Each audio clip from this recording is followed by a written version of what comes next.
Hello learners and welcome to the fifth lecture in this NPTEL course on Victorian literature.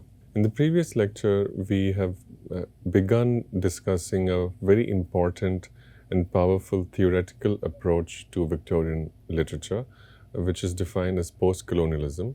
And we have been understanding this approach through a detailed analysis and study of Edward Said's very important book, Orientalism, which was published in the year 1978. I also briefly introduced a later work by Edward Said, which is titled Culture and Imperialism.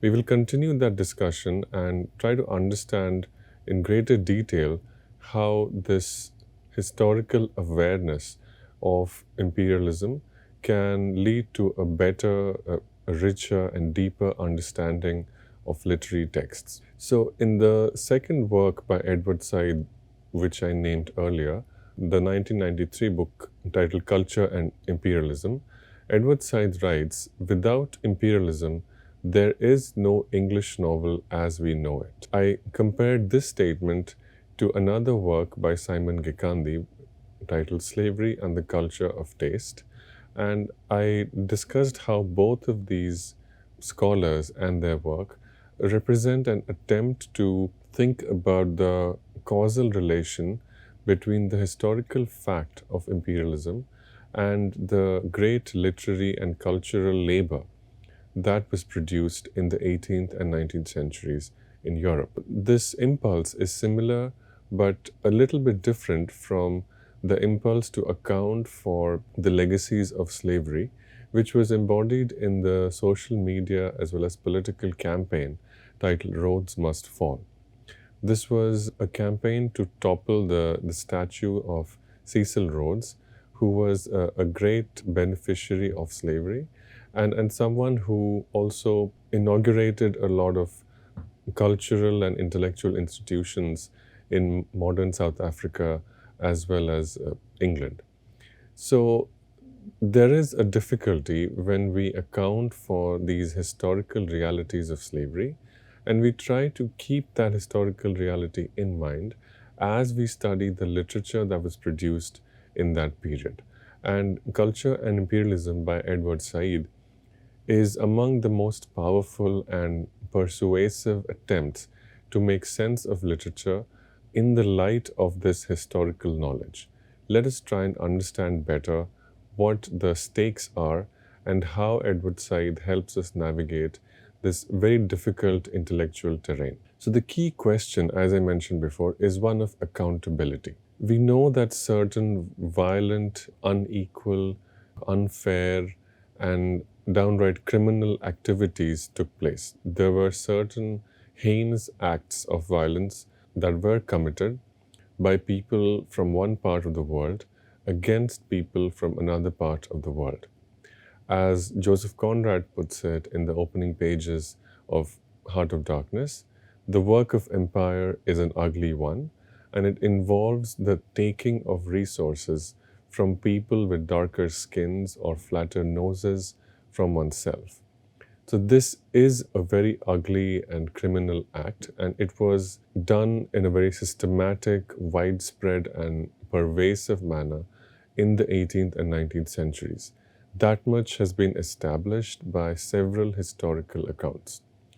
Now, the question arises for readers and scholars of literature, how to account for this fact, how to account for the fact of empire and the dispossession and the extraction of resources that was done in the name of empire, how to account for this fact while studying and reading works of literature which on the surface do not seem to justify such acts of extraction or dispossession. This becomes a difficult question because even though the writers of literary texts and even though the characters in these novels do not justify these acts of violence, they could not have existed. That is, these novels and the characters in them, along with all of the emotional and intellectual power of these fictional worlds, could not have existed if empire had not existed, right?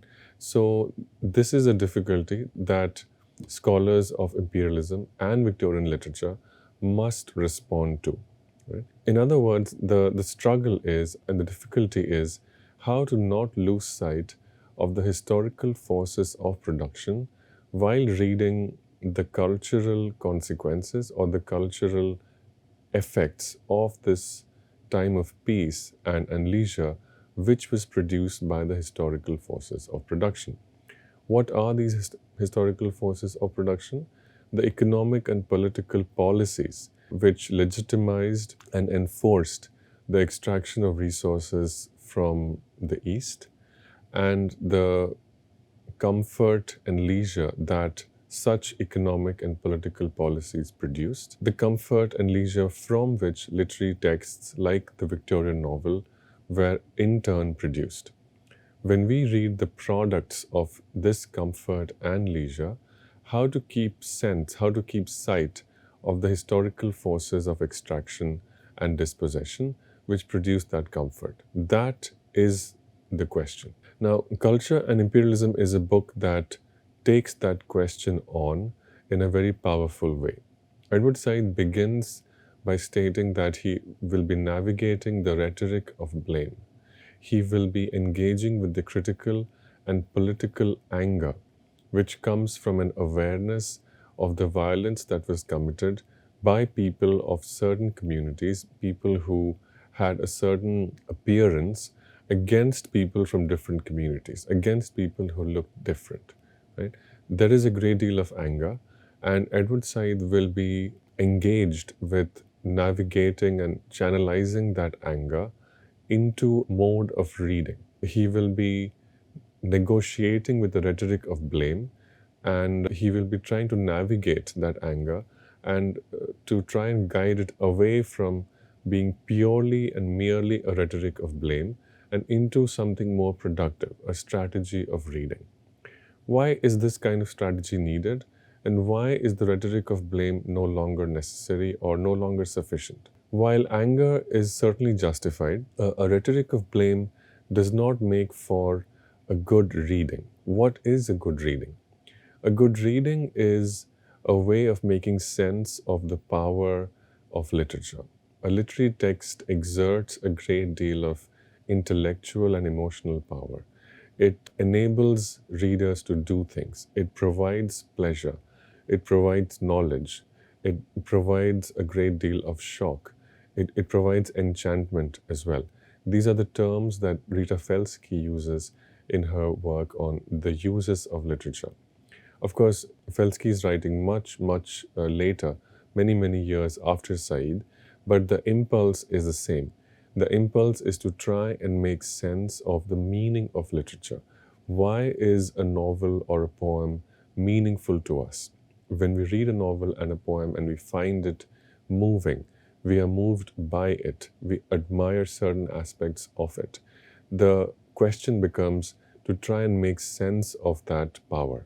How and why does a text come to have that power? Now, traditionally, these questions have been answered by referring simply to the text. That is to say, a novel is powerful because of the way the author has created that world, because of the way the author uses the language, because of the way the author created narrative, plot, characters, etc. This is a closed textual reading. This is a reading in which the text is assumed to be a closed entity. Edward Said challenges this mode of reading and opens the text to the world. Right? So the question of aesthetic power, how a text comes to have the power with which it moves us, that question is answered in Edward Said's book, not only by referring to the text itself, but also by referring to the world in which the text exists. Right? So while it is true that a literary text makes many worlds, it is also true that a literary text is not merely politics by other means. Politics, the question of inequality, the question of unfair treatment of certain individuals, the question of the extraction of resources, these are all very big and real questions, but they need to be connected to the study of literature in a meaningful and nuanced manner. This is the goal of Culture and Imperialism. Now, that said, Edward Said locates the critical energy of this project not in the object but rather in the act of reading. That is to say, simply because a text emerges from Victorian England, simply because a writer, let's take the example of Charles Dickens, for instance, simply because a writer like Charles Dickens becomes successful in Victorian England and is a beneficiary of the economic power that Great Britain got from trading in slaves, from the extraction and trade and manufacture of resources which imperialism produced, right? That simply does not ensure or guarantee that everything in Dickens's novels is aimed at justifying and supporting the extraction of resources, right? Now, it is a fact that India was a colony of England, like many, many other nations. Now, within the context of 19th century England, these colonies enabled Great Britain to extract a lot of resources, to trade in these resources, and finally to assume the role of an economic and financial superpower. Therefore, it cannot be denied that the comfort with which people read and wrote books, read and wrote novels in Victorian England could not have been possible without the colonization of places like India. However, from that, we cannot jump to the conclusion that every novel or every reference to India in a Victorian novel supports the colonization of India. Right? In order to negotiate these two facts, the fact that England was a colonizing force and the fact that it was possible to question that colonizing impulse, Edward Said coins a term which he calls contrapuntal reading. This is a term that is borrowed from classical music and from the way classical music is noted, read, and played and written for future performers. Contrapuntal in music is an adjective that describes a particular kind of music, music in which two or more separate tunes are played or sung at the same time. Now, it's important to note that in Edward Said's reading of the history of English literature and European culture in the 18th and 19th centuries, culture generally and the English novel specifically can be studied as instances of contrapuntal music. And the key question here is why? And there are many ways of answering that question. The first thing to note is that culture and imperialism strike two notes. These are both historical forces and they both operate in opposing directions. They are both contrasting notes because they mean and they do opposing things. Culture can be understood to be a generally humanizing force. Culture is about exploring the potential, the liberation, and generally the good that human beings are capable of doing. Imperialism, on the other hand, is a dehumanizing force. Imperialism is dehumanizing because in an imperial world, the improvement, the benefit, and the uplift of one set of human beings can occur only at the cost of the same thing happening or being denied actually to other human beings. So human beings in the colonies of England were denied the same humanizing potential, the same resources for education, intellectual development, spiritual upliftment that were given to those in England. And further, it was by denying human beings in English colonies like India the opportunity to humanize themselves, the opportunities to educate themselves, that individuals in England were able to get those opportunities. Now, I have described imperialism as a zero-sum game, and from historical and economic studies of imperialism, it may appear that it is not exactly a zero-sum game. I acknowledge that. However, it can be understood to have tendencies of creating a zero-sum game. And definitely in the context of humanization, it has a negative potential. Now, given that every instance of the English novel, as well as European culture more generally, was produced in this kind of an imperial context. It cannot escape this contrapuntal logic, right? There are these opposing forces that are at play in the creation, dissemination, consumption, and distribution of these works of art. So, that is one way of understanding why the English novel can be understood as a contrapuntal, as an instance of contrapuntal music. Now, within the historical context of imperialism, too, there are multiple voices: the interests of the colonizer and the interests of the colonized. This is something that historians have become more and more conscious of following Edward Said's work. Now, until Edward Said had published Orientalism, it was natural, or it was considered okay to write history from the perspective of the conquerors or the colonized. After Edward Said, however, it became possible to write history from different perspectives. And it is that history, the history not simply of the creation of colonies, but also the history of resistance and challenge to those colonizing forces, which Edward Said seeks to acknowledge in this work. So, culture and imperialism represents an evolution, an increase in sensitivity, and an increase in nuance in Edward Said's own development as a critical thinker about the history of modern Europe. If in Orientalism it was a little bit one sided because Said's vision seemed to describe a history in which the Orient had little voice to challenge what the Occident did about it or said about it.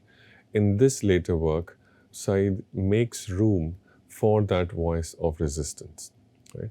And the mode through which that room is created is contrapuntal reading. Let us try and understand what contrapuntal reading is by looking at some examples of canonical English novels and how they represent and describe different aspects of England's colonial presence in the 19th century world. The first novel I will name is Mansfield Park, which is by Jane Austen, and it was published in the year 1814. Now, Jane Austen is widely considered to be a novelist who described manners. She is considered as a chronicle of society and manners, in which the chief preoccupation of almost every character seems to be marriage, right? And mostly it is also written from the perspective of women for whom securing the hand of a wealthy or financially stable man was often a question of survival, often the thing that would decide whether they would live the rest of their lives in poverty or comfort. This is how Jane Austen is traditionally read. However, it is possible to study Jane Austen from a different perspective as well. And one example of that is the novel Mansfield Park, in which there is a reference to plantations in Antigua. Now, Thomas Bertram is a powerful and influential patriarch in Mansfield Park. Thomas Bertram is the owner of Mansfield Park, an English estate in which a lot of young men and women have gathered, and the typical Jane Austen dynamic of who will marry whom is set in play in this location. At a key moment in the novel, however, Sir Thomas Bertram has to leave Mansfield Park because he hears of unrest, of disturbance in his plantations in Antigua. And it is hinted at, not specified in great detail, but the novel hints at some sort of a rebellion, some sort of an unrest. This unrest has later been understood by scholars as referring to slave rebellions. There were slaves who were working in these plantations. So there were hundreds, if not thousands, of people from Africa and other parts of the world who were transported in ships like cattle to these plantations in order to support the economic interests of a few English traders. Thomas Bertram, the owner of Mansfield Park, is one such trader. And the novel acknowledges this very ugly history through this very brief mention of unrest in Antigua, which actually has a consequence on the narrative of Mansfield Park itself. Thomas Bertram leaves Mansfield Park, and that period, the lack of this moralizing force, the absence of the patriarch in Mansfield Park, creates a space of carnival in which traditional hierarchies and moralities are temporarily suspended. Right? So, the absence of this patriarchal figure in Mansfield Park has one consequence in the novel. It gives an impetus to certain romantic affiliations, certain romantic associations to develop. But in the historical context of England's history in the 19th century and England's place in the 19th century world, Thomas Bertram's absence signifies a struggle against imperial domination, struggle against the white supremacist and racist logic of extracting profit from human labor, that is, the trade in black bodies, and the commodification of black bodies into commercial value. Now, what I just did in my last two sentences, by articulating the significance of this absence in Mansfield Park, by articulating the significance of what Antigua means in Mansfield Park, I have just staged a contrapuntal reading. This is a contrapuntal reading because, on one hand, Antigua is not given a great deal of overt significance by the narrator of Mansfield Park. On the other hand, a historical awareness of what Antigua means in the early 19th century. This is a time when there was a growing awareness that slavery was morally wrong, or at least in some legal sense incorrect, and it would soon be abolished in a few years after this event.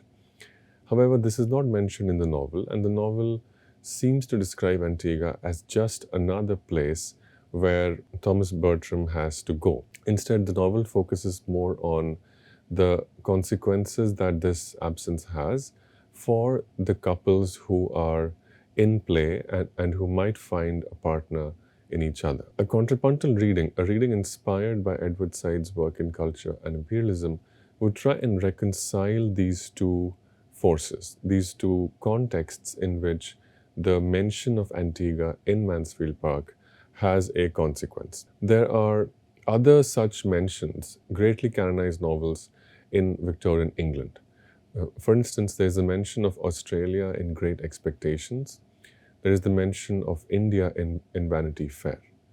Contrapuntal reading teaches us to pay very close attention to these little or less important historical details. It may appear to be less important because the novel's overt plot development may not be concerned with Antigua or Australia or India. However, a contrapuntal reading tries to connect the narrative consequences of these places within the novel with the historical consequences of the history of slavery and the historical trajectory of the history of slavery that is known to 21st century and later readers of the novel. Now, here is how Said describes contrapuntal reading. To read contrapuntally is to read with awareness of both the metropolitan history that is narrated and of those other histories against which and together with which the dominating discourse acts. Right? So in this case, the dominating discourse is that of the well-being of property owners in 19th century England. Right? However, there are other histories as well. Other histories such as the struggle for dignity and freedom of those black people who were forced to work as slaves in the plantations in the Caribbean. These histories had their own trajectories which culminated in the overthrow of slavery many years later. It would be a long time before black lives would matter in the way that they do today. But nonetheless, it is possible to locate the Victorian and the 19th century English novel within an unfolding history of this kind of a struggle against the commodification of black and brown lives. Now, it's important to note that contrapuntal reading emphasizes for us the importance of what is not said as well as what is said. A contrapuntal reading means reading a text with an understanding of what is involved when an author shows, for instance, that a colonial plantation is seen as important to the process of maintaining a particular style of life in England. Contrapuntal reading takes in both accounts of an issue. It addresses both the perspective of imperialism and the resistance to it. Okay, so this is a statement in Said's own words of what I have just explained. Now, there are many instances of similar kind of contrapuntal reading taking place in, or possible to undertake contrapuntal readings in many other contexts, in addition to what I have just named. And I will describe how contrapuntal reading can help us provide richer and more meaningful readings of other Victorian novels in the next lecture. Thank you.